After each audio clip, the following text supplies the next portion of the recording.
Hello everyone and welcome back to my YouTube channel. My name is Tierraney and today we're going to be talking about clear and specific instructions. So with classroom management, something that has really helped me is making sure that when I give instructions and directions to my students, they are very clear and specific. Your instructions that you give to your students should contain three main things. First, verbal behavior.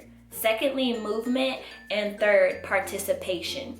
So by verbal behavior, what I mean is, are they going to be silent? Are they using a level 1 voice, a level 4 voice? You need to be very clear on what you want coming out of their mouth. So if you tell them that you want them to be quiet, that's a different thing than telling them that you want them to be silent. Quiet may mean that they're able to whisper as they're walking back to their seat. But being silent means nothing is coming out their mouth at all. Level 0 voice, level 0. What I mean by movement is, are they walking with their hands by their side, one hand behind their back, both hands behind their back? You have to be very clear and specific on the movement. So the third is participation. So when it comes to participation, are students doing this in groups? Are they doing it with a partner, or are they doing it by themselves? So when I give instructions, I also like to say, when are they supposed to start with the instructions that I've given to them? One example of me giving instructions that I use currently in my classroom is, when I say go, I want you to stand up silently without talking and walk back to your seats and sit in swag. My students, they have the verbal, which is silently, walk back to your seats silently.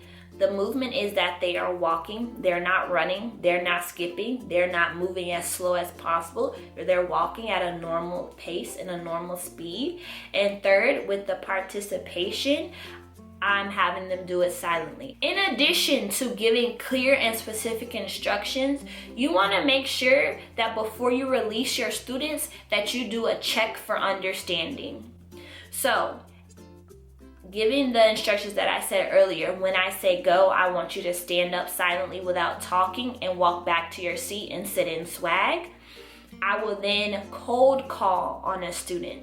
That means that I will choose a student randomly. You can use this by popsicle sticks, or I personally have used Class Dojo and the student randomizer tool to choose a student at random. And I will call on that student that I have either pulled out of the popsicle cup or has shown on my Class Dojo app on my phone, and I will have them repeat the instructions to the class. When a student does not know the instructions, they cannot repeat it back to me. I then will call on another student. By that time, if a student does not know the instructions and they're getting it wrong, another student has clued in that, oh, Johnny, he missed this part of the instructions. So their hand is raised and they're ready to say the instruction correctly. So that student will then get called on and they will repeat the instructions. It's normally perfect and done correctly. And then I don't just release them, I go back to the student who got it wrong and have them again repeat the instructions to the class, and they are able to repeat the instructions correctly to the class.